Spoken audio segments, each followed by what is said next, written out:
Welcome to study blog education YouTube channel पर आप सभी का फिर से एक बार स्वागत है। आज का जो हमारा टॉपिक है उसका नाम है नए राजा एवं राज्य, new kingdom and king. Class 7 से हम जो है अब स्टार्ट करने वाले हैं। पूरा कंप्लीट कर लिया है 11 वीडियोस के अंदर। आप उसको देख सकते हैं जा करके, प्लेलिस्ट में वो अवेलेबल है। डिस्क्रिप्शन बॉक्स में भी लिंक मिल जाएगा, और नहीं मिले तो आप प्लेलिस्ट में जा करके चेक करिए चैनल के, वहाँ पर आपको सारी चीज़ें मिल जाएंगी। और सिविक्स वगैरह की वीडियो भी है अवेलेबल, उनको भी देखते रहिए। जिनका भी पेपर 2 सोशल साइंस का है, यानी कि टीचिंग सब्जेक्ट जो है वो एसएसटी है, उनके लिए ये काफ़ी हेल्पफुल है।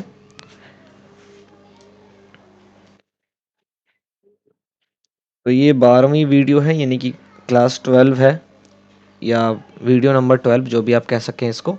तो यहाँ से हम क्लास 7 को स्टार्ट करने वाले हैं, ठीक है। और प्रॉपर बेस्ड ऑन एनसीईआरटी है, यानी कि एनसीईआरटी के ही नोट्स इसके अंदर आपको देखने को मिलेंगे। तो चलिए शुरू करते हैं बिना किसी देरी के। बाईलिंगुअल है ये, तो हिंदी और इंग्लिश दोनों ही विद्यार्थियों को क्या होगा, इससे मदद मिल जाएगी। लाइक शेयर कर दिया है, नहीं किया तो करिए। सब्सक्राइब करिए अगर आपने सब्सक्राइब नहीं किया है तो। और हम चलते हैं टॉपिक की तरफ, जो कि आपको यहाँ पर देखने को मिल रहा होगा।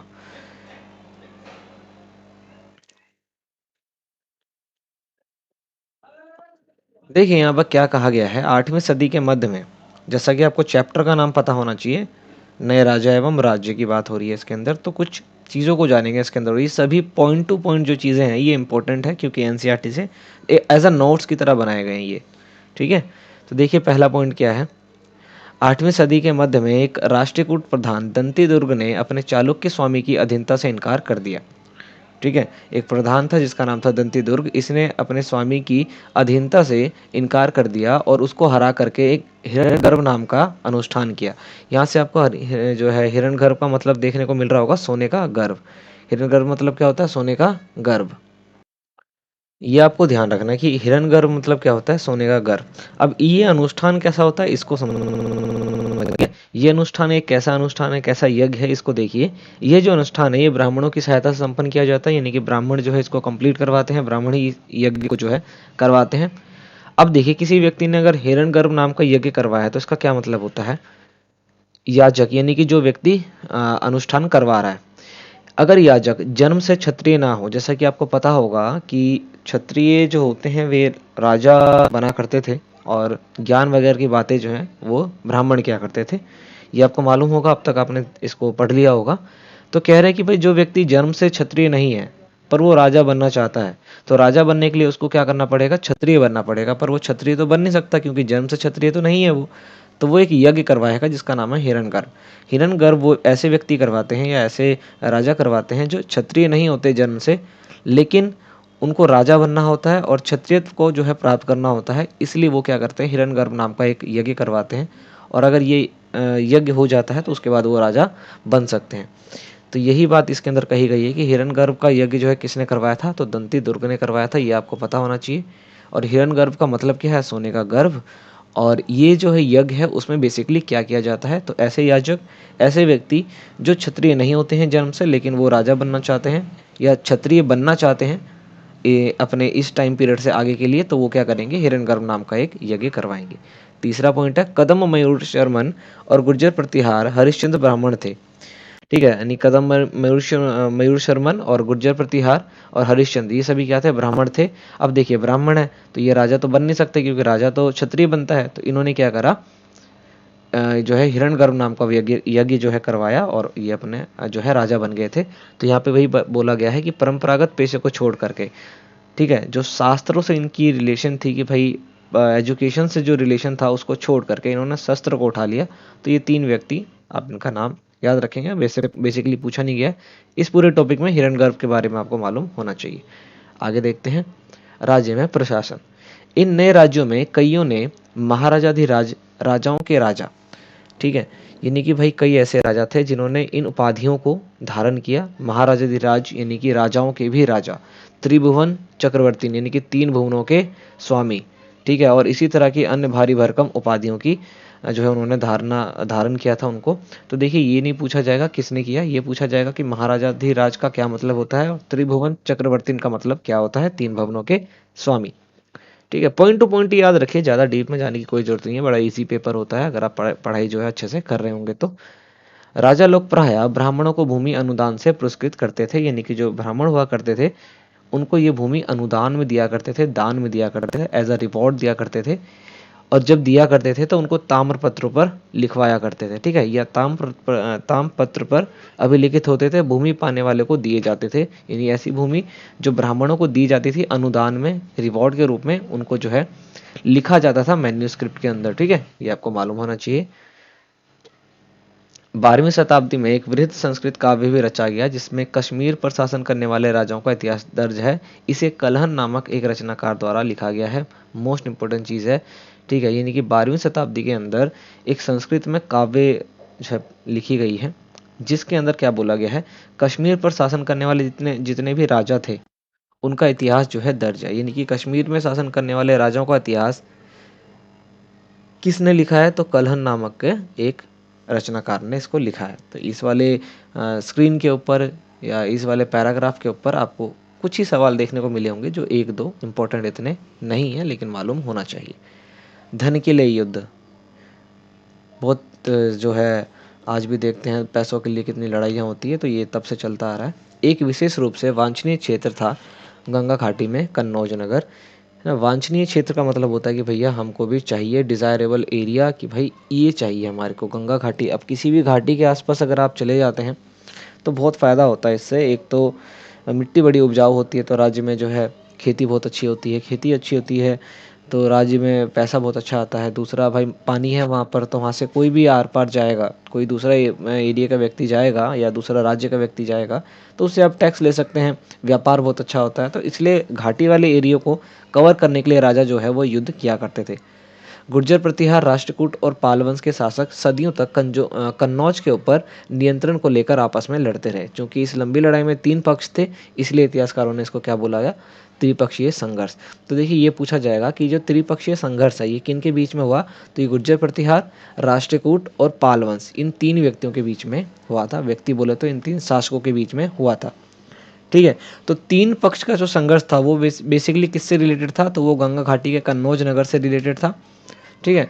और त्रिपक्षीय संघर्ष के अंदर 3 जो शासक थे वो कौन कौन थे, तो वो थे गुर्जर प्रतिहार, राष्ट्रकूट और पालवंश। ये आपको मालूम होना चाहिए, इतना ही इंपॉर्टेंट है इसके अंदर। जो इंपॉर्टेंट है केवल उनको ही इस वीडियो में रखा गया है, इसलिए एंड तक बने रहिएगा ताकि आपको समझ में अच्छे से आ जाए।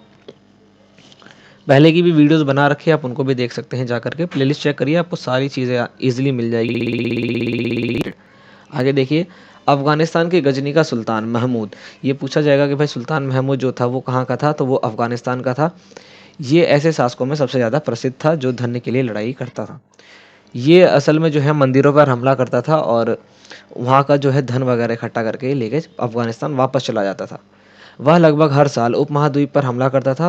उसका निशाना कौन थे, तो संपन्न मंदिर, यानी ऐसे मंदिर जो काफ़ी अच्छे फले फूले बहुत बढ़िया मंदिर हैं जहाँ पर दान पात्र के अंदर दान काफ़ी अच्छे से आता है, सोने वगैरह की मूर्तियाँ आती हैं वहाँ पर। इसके अंदर गुजरात का सोमनाथ मंदिर भी शामिल था, यानी कि सोमनाथ मंदिर पर हमला करने वाला व्यक्ति कौन था, सुल्तान महमूद। ये आपको पता होना चाहिए। महमूद जो धन उठा के लेके गया उसका बहुत बड़ा हिस्सा गजनी में एक वैभवशाली राजधानी बनाने में उसके निर्माण में खर्च कर दिया उसने। तो ये आपको देखना ज़रूरी ये है कि भाई सोमनाथ मंदिर पर हमला किसने किया था, तो वो था सुल्तान महमूद। हर साल आता था और वहाँ पर वो हमला करके जो कीमती चीज़ें होती थी धन वगैरह उसको लेकर के चला जाता था।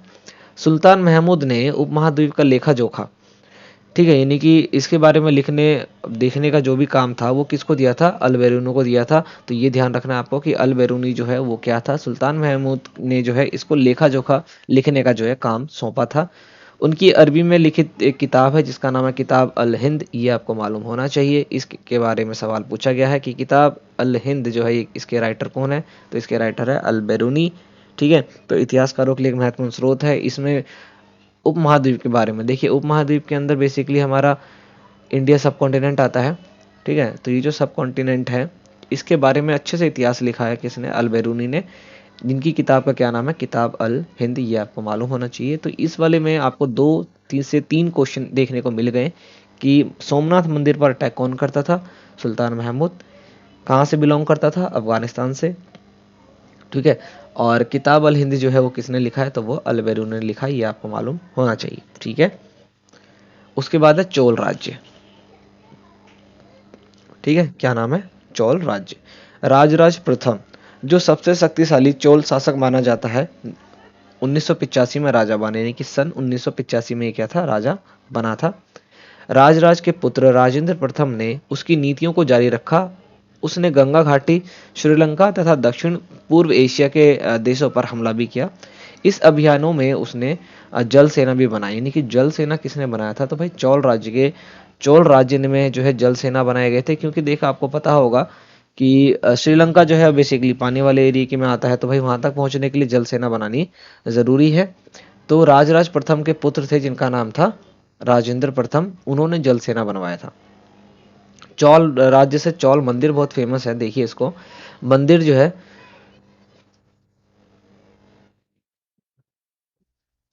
यहाँ पर जो है सिर्फ आएगा, यानी कि मंदिर जो है वो सिर्फ पूजा आराधना के स्थान नहीं थे, बल्कि आर्थिक, सामाजिक और सांस्कृतिक जीवन के केंद्र भी थे। यानी जो मंदिर होते हैं वे केवल पूजा आराधना की जगह नहीं होती है, वहाँ पर आर्थिक स्थिति या आर्थिक न्याय, आर्थिक, सामाजिक, सांस्कृतिक जीवन के भी ये जो है महत्वपूर्ण केंद्र होते हैं। मंदिर से जुड़े कुछ शिल्पों में सबसे विशिष्ट क्या था, सबसे अलग क्या था, सबसे यूनिक क्या था, कांस्य से बनी प्रतिमाओं का काम। कॉपर की जो वो थी, मूर्तियां थी, वो काफ़ी ज़्यादा ही यूनिक थी। चोल कांस्य प्रतिमाएं संसार के सबसे उत्कृष्ट कांस्य प्रतिमाओं में से एक है, बहुत ही फेमस है ये, बहुत ही यूनिक है वर्ल्ड के अंदर। तो ये आपसे पूछा जाएगा कि किसकी कांस्य प्रतिमाएं जो हैं वो काफ़ी ज़्यादा ही फेमस है पूरे वर्ल्ड के अंदर, तो वो चोल की, यदि चोल राज्य की काफ़ी ज़्यादा ही फेमस है, ये आपको मालूम होना चाहिए। आगे देखिए, साम्राज्य का प्रशासन। किसानों की बस्ती को क्या कहते हैं, और कहते हैं, ये आपसे पूछा गया है, देखिएगा इसको ध्यान से। किसान की जो बस्तियां होती हैं, ठीक है, प्लीजेंट सेटलमेंट को क्या कहते हैं, और कहते हैं। सिंचित खेती से बहुत सिंचित खेती के साथ बहुत समृद्ध हो चुकी थी, यानी कि जो किसान की बस्तियां थी वो काफ़ी अच्छी जो है फल फूल गई थी। इसी तरह से गांव के समूह को क्या कहा जाता है, नाडू। किसानों की बस्ती को उर कहते हैं, गांव के समूह को क्या कहते हैं, द ग्रुप ऑफ विलेज क्या कहलाते हैं, नाडू कहलाते हैं। डायरेक्टली क्वेश्चन पूछा जाएगा, एकदम डायरेक्टली, ठीक है, वन नाइलर की तरह आपको याद रखना है इन चीज़ों को। ग्राम परिषद और नाडू न्याय करने और कर वसूलने जैसे प्रशासकीय कार्य को करते थे।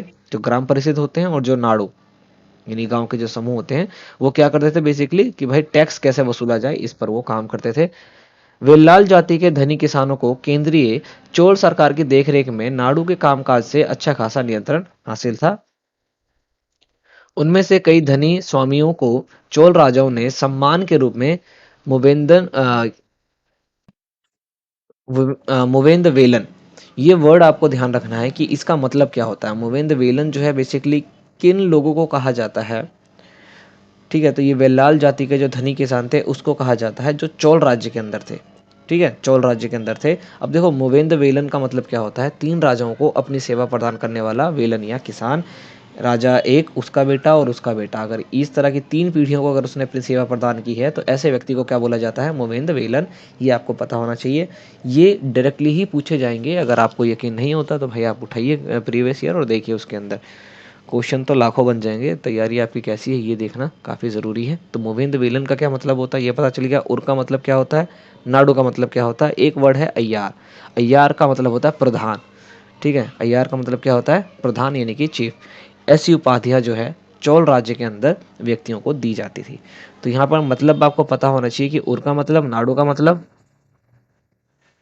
मुवेंद वेलन का मतलब और अय्यार का मतलब क्या होता है। इतना ही आपको मालूम चलेगा, ये मतलब होना चाहिए जो पेपर में काफ़ी ज़्यादा ही इंपॉर्टेंट है।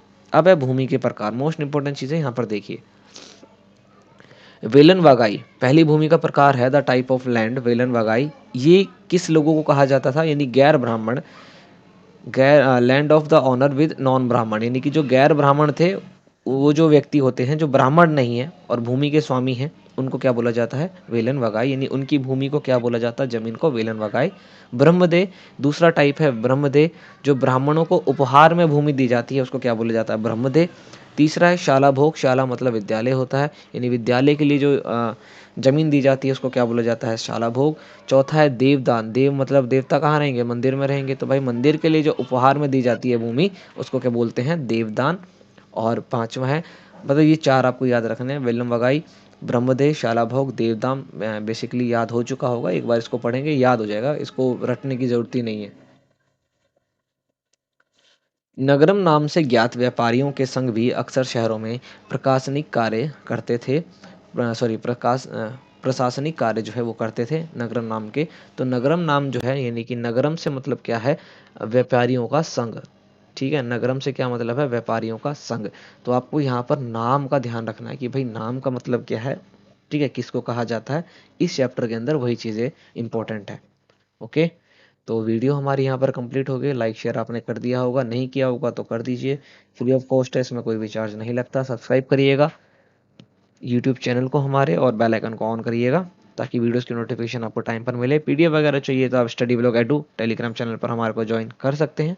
वहाँ पर आपको तरह तरह की पीडीएफ्स वगैरह ईजिली मिल जाएंगी। तो आपको यहाँ पर बेसिकली इस चैप्टर के अंदर जो चीज़ें देखने को मिली हैं वो है कि भाई इन तरह की चीज़ों को क्या कहा जाता है, जैसे कि ब्रह्मदे, शालाभोग, देवदाम, वेल्लम वगाई, नगरम, ठीक है, मोवेंद्रवेलम और नाडू अय्यार। तो इन तरह की चीज़ें जो है काफ़ी ज़्यादा ही इम्पोर्टेंट है। ठीक है, और हम हर एक पेज पर जो भी चीज़ इंपॉर्टेंट थी वो आपको बता दी गई है, और उम्मीद है कि आपने उन चीज़ों को सुना होगा, समझा होगा। हम मिलेंगे आपसे नेक्स्ट वीडियो में। आप वीडियोस देखते रहिएगा, तब तक जय हिंद।